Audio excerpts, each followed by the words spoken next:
안녕하세요. 겸손한 공감 책을 살펴보겠습니다. 겸손한 공감은 김병수 정신건강의학과 의원 원장이 2022년에 쓴 책인데요. 상담 사례와 삶의 자세나 목표 등에 대해서 도덕경을 좋아하는 저자의 가치관에 따라서 이해하기 쉽게 설명하고 있습니다. 먼저 상담 사례를 중심으로 해서 소개하겠습니다. 정신분석을 열심히 받으면 내가 싫어하는 내 성격도 고쳐지겠죠? 우리는 불완전한 존재이기에 열망해도 얻을 수 없는 것들, 해결할 수 없는 문제들이 많다. 그럼에도 심리치료를 받는 이유는 자신의 한계를 알아가는 것, 자기에게 어울리는 목표를 찾는 것, 그리고 그것을 향해 헌신하는 태도를 기르기 위함이다. 자신의 흠결을 인정하고 나면 어떻게 살아가야 하는가라는 물음에 대한 나름의 생각이 뚜렷해질 수 있다고 말하고 있습니다. 두 번째 상담 사례입니다. 동생 부부에게 차라리 이혼하라고 할까요?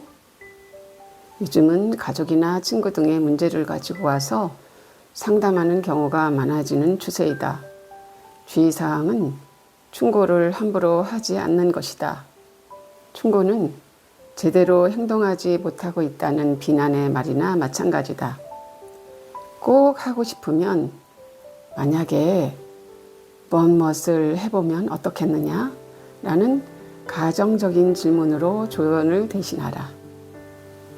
이 부분에서 제 생각을 잠깐 말씀드리면 우리가 겪는 대부분의 상황에서 충고보다는 격려, 말없는 지지 등이 마음을 더 움직인다고 생각합니다. 충고로 인해 마음의 상처를 입고 관계가 더 멀어지는 경우도 있기 때문입니다.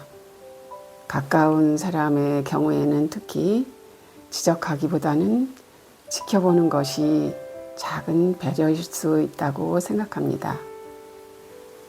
상담 사례 세 번째, 친구 동생이 자살했는데 그 친구는 지금 슬픔에 빠져서 식사도 못하고 있어요. 어떻게 위로해 주어야 도움이 될까요? 이 경우에는 같이 있어주는 것 자체만으로도 위로가 되고 단지 존재함으로 위안을 줄 수 있다. 말보다 바디랭귀지를 잘 활용하면 좋다. 상대가 하는 말을 들어주며 눈 맞추고 고개 끄덕이고 애정어린 표정을 짓는 것, 이 세 가지로 공감을 전달할 수 있다. 다음 사례를 보면 남편이 우울해 보인다. 왜 그런지 물으면 짜증만 낸다. 이런 답답함을 토로하는 아내들의 사례가 많다고 합니다. 이때는 남편에게 표정이 어두워 보인다라고 관찰한 대로 일단 감정을 전달하고 남편이 느끼고 있는 감정을 같이 느끼고 있음을 꾸준히 알려준 다음에 상대의 마음에 계속 귀를 기울이면 마음의 문이 열린다고 합니다. 다음은 좌절을 겪는 이에게 질문을 통해서 위로하는 방법입니다. 인간은 논리적 반박보다 자신의 신념이 존중받는다고 느낄 때라야 방어를 내려놓는 아이러니한 존재이다. 좌절을 겪는 이에게 힘내라는 응원도 필요하지만 질문을 통해 스스로 길을 찾도록 도와줄 수 있다면 더 좋다.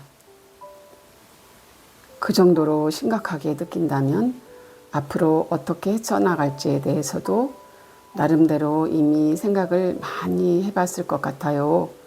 라고 넌지시 묻는 것처럼 말이다. 과거에는 무엇이 그 힘든 상황을 견디게 해 주었나요? 자신이 갖고 있는 심리적 자원을 다시 떠올려 보게 하는 질문이다. 더 이상 누군가를 기쁘게 할 필요가 없다면 어떻게 살고 싶나요? 라는 질문은 인정 욕구를 벗어던지고 진심으로 자신이 원하는 것을 생각해 보라는 자극제가 되는 질문이기도 하다. 다음 사례는 심심함을 사랑하기에 대한 글입니다. 잠시라도 쉬면 잘못을 저지른 것 마냥 초조하고 심심함을 견디지 못하는 사람의 내면에는 자신이 쓸모 없어지는 것에 대한 공포가 따리를 들고 있었다. 예비 번아웃 환자라고 해도 무방하겠다. 심심함은 오롯이 나의 영혼이 기뻐할 일을 하라고 마음이 보내는 메시지다. 다음은 감정이 고조된 상태일 때 쓸 수 있는 기법에 대해서 소개하고 있습니다.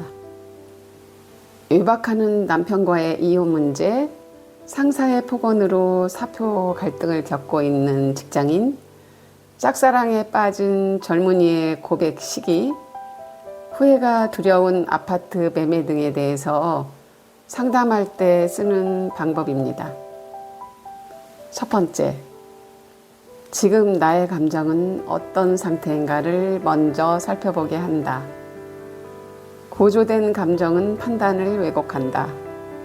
하룻밤 푹 자고 다시 생각하게 한다. 두 번째, 상상력을 활용하면 된다. 1-1-1 기법이란 의사결정을 하고 나서 하루 뒤, 한 달 뒤, 1년 후 어떤 일이 벌어질지 미리 상상해 보는 것이다. 마지막으로 10년 후 자기 모습을 떠올려 본다. 세 번째, 타인의 시선으로 자기의 문제를 보는 것이다. 저자가 111 기법으로 감정이 고조된 상태에 있는 내담자를 상담하는 방법이라고 소개되어 있습니다. 심리치료의 목표에 대해서 알아보겠습니다. 저자의 글을 읽어보겠습니다. 심리치료의 목표는 상상력과 용기가 커지는 것이다. 자신에 대한 이해, 타인과의 공감, 갈등 해소, 고난을 극복하고 자아를 실현하는 것, 이 모든 것에는 상상력과 용기라는 두 가지 심성이 반드시 필요하다. 마음이 성장한다는 건 상상력과 용기가 커진다는 뜻이다. 굳이 상담을 받지 않더라도 책을 읽으며 상상력을 키우면 그것이 심리치료다. 약을 먹지 않더라도 용기를 키울 수 있는 그 무엇이라도 행하면 그것이 바로 치유다. 저자가 말하는 최고의 칭찬에 대해서 알아보겠습니다. 타인을 향한 최고의 찬사는 그로 인해 내가 받은 감동을 나타내는 것이다. 예를 들자면, 당신 덕택에 내가 행복해, 고마워, 내 느낌의 중심을 두면 좋다. 평가와 판단이 아니라 타인의 존재에 대한 고마움을 표현하는 게 진짜 칭찬이다. 마지막 마무리를 해보겠습니다. 정신과 의사로서 생각이 각각 다른 환자들을 긴 시간 상담하고 나면 지치게 되는데, 저자는 쌓이는 스트레스를 운동, 독서, 자료 수집, 미술품, 평론 등으로 해소한다고 합니다.